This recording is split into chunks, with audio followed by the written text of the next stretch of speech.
Welcome to the podcast. I'm William, And I'm Kat. and that makes this a dash of info. Little things you may not have wanted to know. This one, most listeners are probably going to want to know, especially when it comes to game day. So I kind of got to give some backstory to this one, okay? Okay. All right. So my buddy and I, I'm an outdoorsman. I do what I do. And we're sitting around the fire. We got some chicken wings, and we're like, man, these things are so little. Now, you probably don't. Do you remember the commercial, Where's the Beef? Yes. Okay. So we're sitting there and I was like, he was like, "Where's the chicken?" And then it really kind of sparked this episode. So it was like, instead of "Where's the beef?" Where did the chicken wings go? Right. So, you know, I guess I'll try to set it up. I gave the idea where it came from, but it's just, do you remember getting those plates of wings that actually could probably fill you up? I mean, Yes. and nowadays they're just like teeny tiny. Little bitty things. Yeah.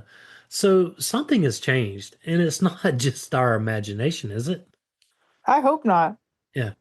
So let's explore why chicken wings are smaller, and from farm practices to global economics, and even how your local restaurant menu reflects these changes. So we got a fun fact for you here. Buffalo wings, they weren't always a thing. They only became iconic in the 1960s in Buffalo, New York. Factoid. Good job. So let's explore the history here.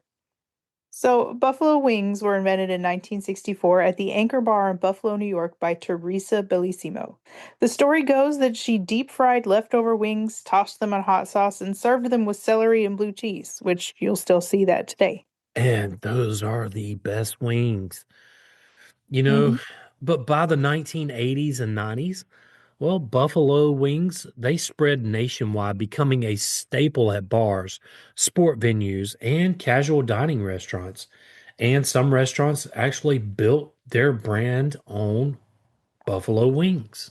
Yeah. And wings became inseparable from American football culture. So, tailgate parties, Super Bowl gatherings, and local sports bars leaned heavily on wings as ultimate game day snacks. For No, sure. yeah, I love some good wings. But wings transformed from a cheap bar snack into a premium menu item with a wide variety of flavors. Everything from honey sriracha to Korean barbecue, not to mention Parmesan. What else is Mhm. there? Oh man, there's a lot. Yeah, I mean, you have hot, mild, you have habanero, you have barbecue, peanut butter barbecue. Is that what it is? Oh geez, I don't know. I would never have ordered that. It's actually pretty good. It's just barbecue sauce made out of peanut butter. I don't know. It's kind of Korean or African, I think, maybe. Mm. Anyway, we'll It- continue on. Ooh. Social media. Uh, Instagram and TikTok helped wings go viral with wing challenges and food photography boosting popularity. I mean, for sure. Have you seen the ghost pepper wing challenge? No, but I remember when the ghost pepper came out, and my son bought what, two or three of them. My middle child, the one Hmm. that's in the military, Hmm. and oh man, I got this to tell. He was eating these things to do this challenge like whole. And I did not have the heart to tell him that my phone died midway of him eating this pepper. And he did a great job of it. And I was like, son, my phone died. He's like, Dad, you're kidding because I'm not doing this again.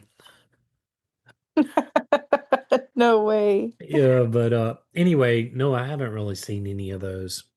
What? Yeah, Well, I in mean, any case, sometimes they make me crave wings, but otherwise, I just don't. I mean, like you said, they're tiny now. yeah, they used to be big, and then they used to be whole wings. Now they cut the wing in half and sell you both pieces as one wing. I, I'm just saying, you Right. know, but the year-round appeal It just wasn't no longer just about game day. Wings are now, well, they're a year-round favorite at restaurants and takeout chains. Hmm. And they're great for Absolutely. parties, if you're having a party, no matter when. Summertime, bonfires, wings go with that. So, with popularity explosions, sometimes outpaced chicken production, and particularly wings, which are on a smaller part of the chicken compared to breast meat. Yeah, so restaurants had to ration wings or raise prices or do both and offer smaller portions. Well, yeah, they're doing that now. Yeah, absolutely. Uh, During the week of the Super Bowl, Americans consume roughly 1.3 billion wings. So you have a very high consumption here. Well, I'm thinking, is this the whole wing or is this the wing cut in half of what they're trying to sell you nowadays? I reckon it's what's nowadays, but I don't really know. So that number could actually be 2.6 billion. It could be. It could be. I'm just saying, I mean, you have the drumette and you have the wing. It's actually one thing, and they cut it in half and sell you both. Anyway, I'll digress. I'll get off of that. I'm just saying, if anybody out there in the meat world, take a look at this because, people really want the whole wing. Yeah. Uh, so some suppliers experience temporary shortages during this time, which, well, supply and demand. You have a great demand, you have limited supply. So what's that going to do? It's going to raise the retail prices, and the portions are going to get a little smaller at restaurants. And here's some fun facts. Wings were originally considered a throwaway part of the chicken before the Anchor Bar made them famous. And buffalo wings are typically sold with celery and blue cheese dressing, which is a tradition that originated with the first Anchor Bar recipe. Factoid. So modern broiler chickens, today are selectively bred for rapid growth and high breast meat yield. Well, because breast meat is the most profitable cut for both supermarkets and restaurants.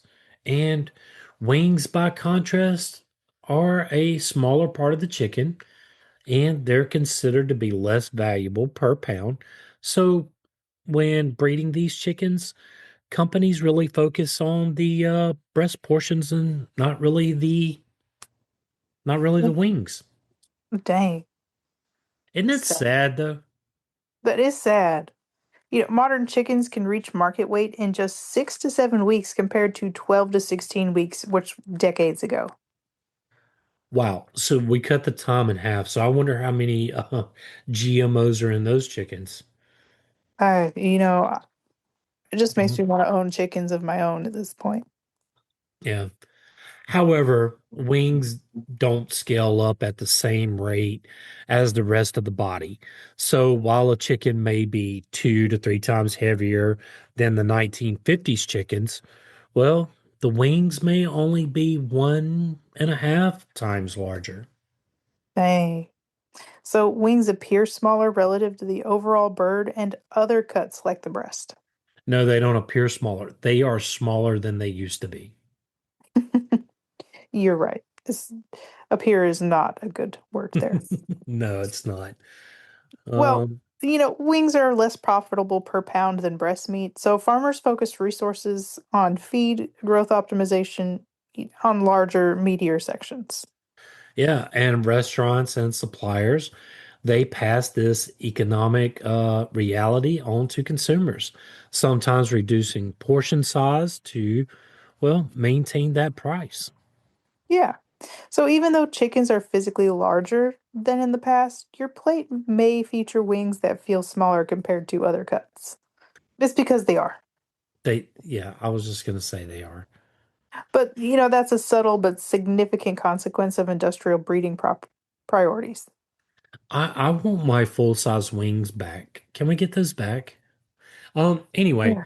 so the so a 1950s chicken weighing 2 to 3 pounds had wings that were roughly 25 to 30% of the bird's total mass. Today, a 6 to 7 pound chicken's wings may only make up 15 to 20% of the total, highlighting the disproportionate growth. You know, So we just said there, chicken wings are smaller. right. And if you lined up wings from 1950 versus 2025, the difference in proportion is striking, even if the bird itself is much larger. I mean, you can tell. I mean, I'm an old guy, and I'm just telling you, where's the chicken? So, U.S. chicken wings are highly sought after internationally, especially in markets like, well, Asia and Europe. And wings are exported because they're seen as delicacy abroad, even more profitable overseas than domestically. So, popularity abroad has created this lucrative export market for U.S. poultry producers, So, as exports increase, fewer wings are available for U.S. restaurants and consumers. consumers like me. So, this contributes to the perception of smaller portions or higher prices at local eateries. Even though the total number of chickens produced is high, the demand for wings, both domestic and international, can outstrip supply. So factors like transportation delays, rising fuel costs, labor shortages, and just related disruptions, well, they can create, bottlenecks. Right. And these disruptions can temporarily reduce availability or increase prices, which sometimes leads restaurants to shrink portions.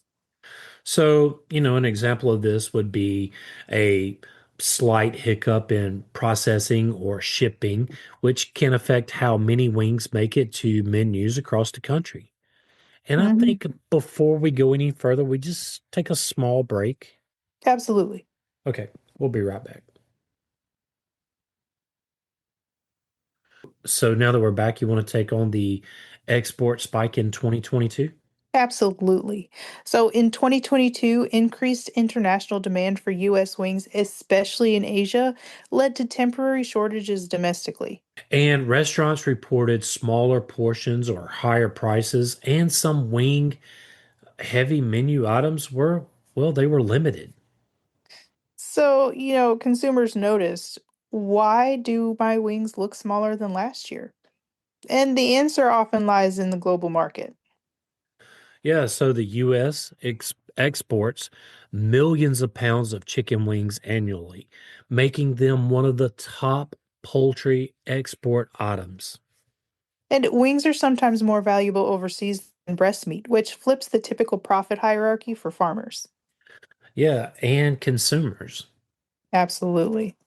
So, rising food costs and portion sizes. Over the past decade, the cost of feed, labor, and energy has steadily increased. So, restaurants face higher overhead for sourcing chicken wings, which are smaller but popular part of the bird. So, to maintain profitability without scaring off customers, many establishments have reduced portion sizes rather than raising prices dramatically. So while six wings today are smaller, even when menu listings remain the same, the actual wing size or weight per serving, well, it has decreased.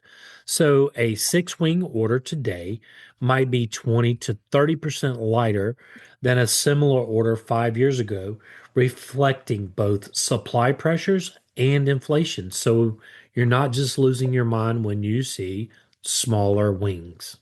Nope. And the psychology of menu pricing. Restaurants carefully consider customer perception. So, large price spikes can turn diners away. Shrinking portion sizes subtly offsets cost increase while keeping prices stable. So menu engineering ensures items feel like, well, like it's a good value, even if the portions are slightly smaller. So, for example, in 2015, a dozen wings at a casual restaurant might have cost $9 to $10. And by 2025, the same order often costs $15 to $18. Yeah, so your wallet feels the pinch, even if the plate looks similar or slightly smaller. Not slightly, it looks smaller. There's a Yeah. difference. you know, and inflation isn't just about numbers, it's felt in everyday experiences like your favorite game day snack. So we have some fun fact here. Some restaurants now offer wing deals with smaller portions but more sauces or sides to make the order feel more substantial, like Yeah, you're getting your money's worth, right? right, The right. wings may be smaller, but eat this bread. It'll fill you up faster. For sure. Wing prices fluctuate seasonally, and Super Bowl week often sees the highest costs of the year. So if you're wanting to have some wings for the Super Bowl, buy them now. Yeah, yeah, The type of feed a chicken receives, protein levels, grains, and supplements can influence overall growth and slightly impact wing development. So, chickens fed optimized feed to increase the breast growth, they may see minimal increases in wing size as a side effect. yeah. And stress disease or overcrowding can stunt growth, including wings. So, proper farm management, temperature control, space, and hygiene ensures consistent bird size. Yeah, so while these factors play a role, their impact on wing size is relatively small. So the dominant reason wings appear smaller are industrial breeding priorities, export demand, and restaurant economics. Yeah, and some boutique or organic farms claim slightly larger wings due to slower growth and more natural feed, but these are exceptions rather than the rule. And if you go to the supermarket and you look at those natural wings, they are slightly bigger than say, like the ones that are not natural or no GMOs. You're going to pay a little bit more for those for sure. Right. So we're going to just kind of recap some trivia for you for your next party. If you want to take it. The Buffalo Wings, they originated in the Anchor Bar in Buffalo, New York in 1964. Yeah, and then you have Teresa Bellissimo, which deep fried leftover wings, which were typically discarded or used for stock. Toss them in hot sauce and serve them with celery and blue cheese. Wings were initially a practical solution using parts of the chicken that were otherwise considered, well, not so great. Yeah. And over time, they became a cultural phenomenon, especially tied to bars, sports events, and casual dining. Wing sizes are not standardized. You have jumbo, medium, or drumette, and this can mean different things depending on the state, chain, or even local butcher. I did not know that. That's Yeah, a factoid. factoid. So, some restaurants source wings from different suppliers depending on the season, which can affect both size and flavor. And then here's a fun observation for you. A wing in Buffalo may feel larger than a large wing in New York City because of supply variations and portion standards. Standards are everything. You're not going to let it go, are you? I'm not until this is over with. I'm sorry. So, despite being smaller and less meaty, hot wings are often more expensive per pound than chicken breasts. Why, you might ask? Wings are a premium snack due to high demand, especially around sports events and social gatherings. They're great for parties. Right. And so restaurants and bars price wings higher to reflect their popularity rather than their raw meat content. Mm. And I have a little bonus thing here for you. Wings are sometimes considered a luxury export product overseas, making them even pricier on the domestic market. Absolutely. And Americans eat roughly 1.3 billion wings each Super Bowl season. And that could possibly be 2.6 if they're cutting those in half. Right. So wing sauce variety has exploded with over 20 plus flavors there that are most common in casual dining chains. And that's pretty much all I've got, Kat. I just wish that wings would get bigger. Yeah. At least be like they were 5 years ago. Yeah, I mean, I'm not even at the things that you're getting today, these little bitty things, like you could eat them in one bite, where it used to take like 10 or 15 would be a great order. Now it's more like 25 or 30. Right. Well, and a lot of things have become like that though too. Yeah. where the meal didn't really change, or you're getting less for and you're paying more. Yeah, I mean, if you go down the laundry aisle in most of your stores today, you see the soap bottles are getting smaller, but the price is still there, you know? Mm-hmm. Yeah, if you watch the ounces, for Yeah. sure. And same thing with the wings, they're getting smaller, but the price is still there. Or higher. Yeah, or higher. Well, in any case, if you would like to support this podcast, tell a friend and help get the word out. If you would like to help us keep the show going, you can do so at Patreon. You can find the link in the show notes. William and I want to thank you for listening. Yes, thank you, new and old. Yes, and join the Facebook group at Info on the Go, Over there, you can share with us your show ideas. or ask us a question. Make sure you hit that subscribe button and follow us wherever you get your podcast. Send us a text using the link in the show notes or leave a review. It helps others find us. You can also email us at, infoonthegopodcast@gmail.com. you can find that email link in the show notes. Till next time. Stay curious.